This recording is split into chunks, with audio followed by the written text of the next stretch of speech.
ਬਿਲਕੁਲ। ਉਧਰ US department of transportation ਆ, ਉਹਨਾਂ ਨੇ 2023 ਦਾ ਬਜਟ ਅਨਾਉਂਸ ਕੀਤਾ ਆ। ਇਸ ਦੇ ਵਿੱਚ $142 ਬਿਲੀਅਨ ਦਾ ਖਰਚਾ ਜਿਹੜਾ ਇਹਨਾਂ ਨੇ ਕਰਨਾ ਹੈ। ਇਨਫਰਾਸਟ੍ਰਕਚਰ ਬਿੱਲ ਵੀ ਜਿਹੜਾ ਆਪਾਂ ਨੂੰ ਪਤਾ ਵੀ ਪਾਸ ਹੋਇਆ ਆ। ਸੜਕਾਂ ਦੇ ਉੱਤੇ, ਪੁਲਾਂ ਦੇ ਉੱਤੇ, ਏਅਰਪੋਰਟਸ ਤੇ, ਬੰਦਰਗਾਹਾਂ ਤੇ, ਇਲੈਕਟ੍ਰਿਕ ਵਹੀਕਲ ਚਾਰਜਰਸ ਦੇ ਉੱਤੇ, ਟਨਲਸ, ਹਰ ਇੱਕ ਚੀਜ਼ ਦੇ ਉੱਤੇ ਕਹਿੰਦੇ ਆ ਵੀ ਖਰਚਾ ਜਿਹੜਾ ਉਹ ਕਰਨ ਜਾ ਰਹੇ ਆ। ਇਸ ਦੇ ਨਾਲ ਕਹਿੰਦੇ ਆ ਵੀ ਉਹ ਵਿਸ਼ੇਸ਼ ਤੌਰ ਦੇ ਉੱਤੇ ਮਿਲੀਅਨਸ ਆਫ ਡਾਲਰ ਖਰਚਣੇ ਆ ਸਪਲਾਈ ਚੇਨ ਦੇ ਜਿਹੜੇ ਇਸ਼ੂ ਆ ਉਸ ਨੂੰ ਲੈ ਕੇ। ਸੋ FMCSA ਦੇ ਜਿਹੜੇ ਐਕਟਿੰਗ ਐਡਮਿਨਿਸਟ੍ਰੇਟਰ ਰੋਬਿਨ ਹਚਿਨਸਨ ਆ, ਉਹਨਾਂ ਨੇ ਕਿਹਾ ਵੀ ਬਜਟ ਦਾ ਫੋਕਸ ਟਰੱਕਿੰਗ ਤੇ ਸਪਲਾਈ ਚੇਨ ਦੇ ਉੱਤੇ ਕਾਫੀ ਜਿਹੜਾ ਆ ਉਹ ਰਹਿਣ ਵਾਲਾ ਹੈਗਾ ਆ। ਕੀ ਆਪਾਂ ਨੂੰ ਲੱਗਦਾ ਆ ਵੀ ਇਸ ਬਜਟ ਦਾ ਜਿਹੜਾ ਹਿੱਸਾ ਆ ਉਹ ਕਿਸ ਤਰੀਕੇ ਦੇ ਨਾਲ ਇਸ ਸਪਲਾਈ ਚੇਨ ਜਾਂ ਟਰੱਕਿੰਗ ਦੇ ਉੱਤੇ ਵਰਤਿਆ ਜਾ ਸਕਦਾ? ਕੀ ਨੇ ਜ਼ਿਆਦੀਆਂ ਮੰਗਾਂ ਇਸ ਟਾਈਮ ਟਰੱਕਰਸ ਦੀਆਂ ਵੀ ਜਿਹੜਾ ਡਿਪਾਰਟਮੈਂਟ ਆਫ ਟਰਾਂਸਪੋਰਟੇਸ਼ਨ ਨੂੰ ਕਹਿ ਰਿਹਾ ਵੀ ਭਾਈ ਆਹ ਚੀਜ਼ਾਂ ਠੀਕ ਕਰਨ ਵਾਲੀਆਂ? ਸੋ ਸਾਰਿਆਂ ਨਾਲੋਂ ਜਿਹੜਾ ਇਸ ਵੇਲੇ ਹੁਣੇ ਟਰੱਕ ਸ਼ੋ ਹੋ ਕੇ ਹਟਿਆ ਕੰਟਕੀ ਦੇ ਵਿੱਚ, ਉਹਦੇ ਵਿੱਚ ਮੈਜੋਰਟੀ ਜਿਹੜੀ ਮੰਗ ਸੀਗੀ, ਜਿਹੜੀ ਸਾਰਿਆਂ ਨਾਲੋਂ ਵੱਡੀ ਮੰਗ ਸੀ, ਉਹ ਸੀ ਪਾਰਕਿੰਗ ਦੀ। ਕਿ ਪਾਰਕਿੰਗ ਦਾ ਇਸ਼ੂ ਜਿਹੜਾ ਹੈਗਾ ਆ ਉਹ ਸੋਲਵ ਕੀਤਾ ਜਾਵੇ, ਕਿਉਂਕਿ ਇਸ ਵੇਲੇ ਟਰੱਕਰ ਨੂੰ ਜਿਹੜਾ ਹੈਗਾ ਉਹ ਠੀਕ ਹੈ ਸਾਰਾ ਦਿਨ ਕੰਮ ਕਰਦਾ ਹੈਗਾ, ਹਰ ਚੀਜ਼ ਕਰਦੇ ਆ, ਪਰ ਲੇਕਿਨ ਜਿਹਦੇ ਉਹਨੇ 10 ਘੰਟੇ ਦੀ ਸਲੀਪ ਲੈਣੀ ਹੈਗੀ ਆ, ਉੱਥੇ ਉਹਨੂੰ ਪਾਰਕਿੰਗ ਨਹੀਂ ਮਿਲਦੀ। ਸੋ ਇਸ ਵੇਲੇ ਅਸੀਂ ਪੂਰੀ ਕੋਸ਼ਿਸ਼ ਹੈਗੀ ਆ ਕਿ ਜਿਹੜਾ ਵਾਈਟ ਹਾਊਸ ਜਾਂ ਆਪਣੇ ਡਿਪਾਰਟਮੈਂਟ ਆਫ ਟਰਾਂਸਪੋਰਟੇਸ਼ਨ ਦੇ ਨਾਲ ਮਿਲ ਕੇ ਇਸ ਚੀਜ਼ ਵੱਲ ਧਿਆਨ ਖਿੱਚਿਆ ਜਾਵੇ ਕਿ ਇੱਥੇ ਜਿਹੜੀ ਪਾਰਕਿੰਗ ਹੈਗੀ ਆ ਉਹਨੂੰ ਸਾਨੂੰ ਸਫੀਸ਼ੀਐਂਟ ਬਣਾਉਣਾ ਚਾਹੀਦਾ। ਜੇ ਆਪਾਂ ਰਾਜਕਰਨ ਦੇਖੋ, ਹੁਣ ਜੇ ਆਪਾਂ 99 ਤੇ ਹੀ ਆ, ਆਪਾਂ ਬੇਕਰਸਫੀਲਡ ਤੋਂ ਚੱਲੀਏ ਤੇ ਆਪਾਂ ਮਤਲਬ ਕਿ ਸੈਕਰਾਮੈਂਟੋ ਤੱਕ ਚੱਲੀਏ ਤੇ ਆਪਾਂ ਨੂੰ ਸਿਰਫ 2 ਰੈਸਟ ਏਰੀਆਜ਼ ਆਉਂਦੇ ਆ, ਠੀਕ ਹੈ ਨਾ।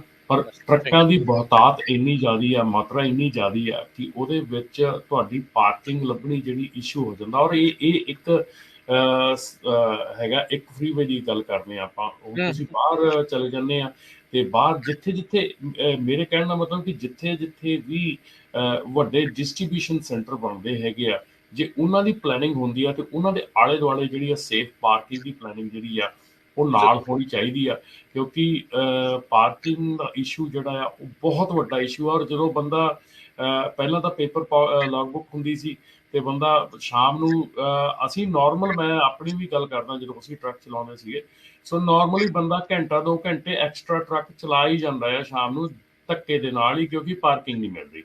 ਇਸ ਟਰੱਕ ਸਟਾਪ ਤੇ ਗਿਆ ਪਾਰਕਿੰਗ ਨਹੀਂ ਮਿਲੀ, ਅਗਲੇ ਤੇ ਗਿਆ ਪਾਰਕਿੰਗ ਨਹੀਂ ਮਿਲੀ, ਫਿਰ ਪਾਰਕਿੰਗ ਨਹੀਂ ਮਿਲੀ। ਉਹ ਕਰਦੇ ਤੁਸੀਂ ਘੰਟਾ 2 ਘੰਟੇ ਤੁਸੀਂ ਈਜ਼ੀ ਉੱਪਰ ਚਲੇ ਜਾਂਦੇ ਆਪਣੇ ਆਵਰਸ ਦੇ। ਪਰ ਹੁਣ ਤਾਂ ਇਲੈਕਟ੍ਰੋਨਿਕ ਲੌਗ ਬੁੱਕ ਆ, ਇੱਕ ਸਾਈਡ ਤੇ ਤੁਸੀਂ ਕਹਿੰਦੇ ਆ ਵੀ ਅਸੀਂ ਇਲੈਕਟ੍ਰੋਨਿਕ ਲੌਗ ਬੁੱਕ ਮਤਲਬ ਕਿ ਇਨਫੋਰਸ ਕਰ ਰਹੇ ਆ, ਤੇ ਦੂਜੇ ਬੰਦੇ ਜਿਹੜੀ ਪਾਰਕਿੰਗ ਆ ਉਹਦਾ ਇਸ਼ੂ ਜਿਹੜਾ ਆ ਉਹ ਏਡਾ ਹੈਗਾ ਕਿ ਔਰ ਬੜੀ ਹੈਰਾਨੀ ਵਾਲੀ ਗੱਲ ਆ ਰਾਜਕਰਨ, ਕਈ ਤਾਂ ਸ਼ਹਿਰ ਜਿਹੜੇ ਆ ਉਹ ਪਰਟੀਕੁਲਰਲੀ ਕਮਰਸ਼ੀਅਲ ਟਰੱਕਸ ਨੂੰ ਜਿਹੜੇ ਆਪਣੇ ਸ਼ਹਿਰਾਂ ਦੇ ਵਿੱਚ ਪਾਰਕ ਕਰਨ ਤੋਂ ਰੋਕ ਰਹੇ ਆ।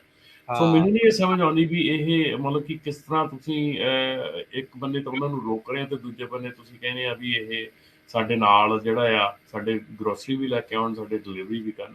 These are seeds of conflict, like ਤੁਸੀਂ ਆਪਸ ਦੇ ਵਿੱਚ ਲੋਕਾਂ ਨੂੰ ਭੇੜਨਾ ਚਾਹੁੰਦੇ ਆ, ਇਹ this is not nice, ਇਹ ਠੀਕ ਨਹੀਂ ਹੈਗਾ। ਆਪਾਂ ਦੇਖਿਆ ਜਦੋਂ ਕੋਵਿਡ ਸ਼ੁਰੂ ਹੋਇਆ ਸੀ ਕਿਸ ਤਰੀਕੇ ਦੇ ਨਾਲ ਟਰੱਕਰ ਭਾਈਚਾਰੇ ਦੇ ਨਾਲ ਲੋਕਾਂ ਦਾ ਵਤੀਰਾ ਰਿਹਾ। ਸ਼ਿਪਰਸ ਨੂੰ ਲੈ ਕੇ ਰੈਸਟ ਏਰੀਆ ਇਹਨਾਂ ਨੇ ਬੰਦ ਕਰਤੇ, ਉਹ ਵਿਚਾਰੇ ਜਾਣ ਤੇ ਜਾਣ ਕਿੱਥੇ, ਰੁਕਣ ਕਿੱਥੇ। ਹੁਣ ELD ਦੇ ਕਰਕੇ ਕਹਿੰਦੇ ਵੀ ਤੁਸੀਂ ਆਹ ਨਹੀਂ ਕਰ ਸਕਦੇ, ਪਰ ਉਹਨਾਂ ਨੂੰ ਸਹੂਲਤ ਜਿਹੜੀ ਉਹ ਨਹੀਂ ਮਿਲ ਰਹੀ। ਸੋ ਜਿੱਦਾਂ ਤੁਸੀਂ ਪਹਿਲਾਂ ਗੱਲ ਕਰ ਰਹੇ ਸੀਗੇ ਵੀ ਵਾਈਟ ਹਾਊਸ ਦੇ ਵਿੱਚ ਤੁਹਾਡੀ DOT ਤੇ DOL ਦੇ ਨਾਲ ਇਸ ਆਈ ਥਿੰਕ ਵੀਕਐਂਡ ਦੇ ਵਿੱਚ ਮੀਟਿੰਗ ਆ। ਸੋ ਅਸੀਂ ਜ਼ਰੂਰ ਚਾਹੁੰਦੇ ਆ ਵੀ ਮੈਨੂੰ ਪਤਾ ਵੀ ਤੁਸੀਂ ਚੱਕਣਾ ਹੀ ਹੋਣਾ ਹੈ ਮੁੱਦਾ, ਪਰ ਅਸੀਂ ਜ਼ਰੂਰ ਸਾਰਿਆਂ ਵੱਲੋਂ ਤੁਹਾਨੂੰ ਅਸੀਂ ਕਹਾਂਗੇ ਵੀ ਇਹ ਜਿਹੜੀ, ਕਿਉਂਕਿ ਪਬਲਿਕ ਸੇਫਟੀ ਦੀ ਜਿਹੜੀ ਇਹ ਗੱਲ ਇਵੈਂਚੁਅਲੀ ਜਿਹੜੀ ਉਹ ਬਣ ਜਾਂਦੀ ਆ। ਡਿਪਾਰਟਮੈਂਟ ਆਫ ਲੇਬਰ ਨੂੰ ਵੀ ਚਾਹੀਦਾ ਵੀ ਭਾਈ ਤੁਸੀਂ ਬਾਕੀ ਚੀਜ਼ਾਂ ਦੇ ਲਈ ਤਾਂ ਝੱਟ ਛਾਪੇਮਾਰੀ ਮਾਰਦੇ ਹੋ, ਆਹ ਚੀਜ਼ ਕਰਦੇ ਹੋ, ਵੀ ਇਹਨਾਂ ਦਾ ਵੀ ਧਿਆਨ ਰੱਖੋ। ਇਹ ਵੀ ਉਸੇ ਕੈਟਾਗਰੀ ਦੇ ਵਿੱਚ ਹੀ ਆਉਂਦੇ, ਕੰਮ ਹੀ ਕਰ ਰਹੇ ਨੇ, ਕੰਮ ਹੀ ਨੇ, ਵੀ ਇਹਨਾਂ ਦਾ ਧਿਆਨ ਕਿੱਥੇ ਰੱਖਣਾ। ਨਹੀਂ ਬਿਲਕੁਲ, ਇਹ ਤਾਂ ਇੱਕ ਮੁੱਢਲੀ ਜ਼ਰੂਰਤ ਹੈਗੀ ਆ ਰਾਜਕਰਨ। ਸੋ ਜਿਹੜਾ ਬਿੱਲ ਪਾਸ ਹੋਇਆ ਇਹਦੇ ਵਿੱਚ ਕੋਸ਼ਿਸ਼ ਰਹੂਗੀ ਸਾਡੀ ਸਾਰੀਆਂ ਐਸੋਸੀਏਸ਼ਨਸ ਦੀ ਰਲ ਕੇ ਇਸ ਮੁੱਦੇ ਦੇ ਉੱਤੇ ਗੱਲ ਕਰਨ ਦੀ ਕਿ ਇਹ ਜਿਹੜਾ ਪ੍ਰੋਬਲਮ ਹੈਗੀ, ਇਹ ਜਿਹੜਾ ਇਸ਼ੂ ਹੈਗਾ, ਇਹ ਜਿੰਨੀ ਜਲਦੀ ਤੇ ਜਿੰਨਾ ਵੱਧ ਤੋਂ ਵੱਧ ਇੱਥੇ ਸਪੈਂਡ ਕੀਤਾ ਜਾ ਸਕੇ ਉਹ ਕਰਨ ਦੀ ਕੋਸ਼ਿਸ਼ ਕੀਤੀ ਜਾਊਗੀ।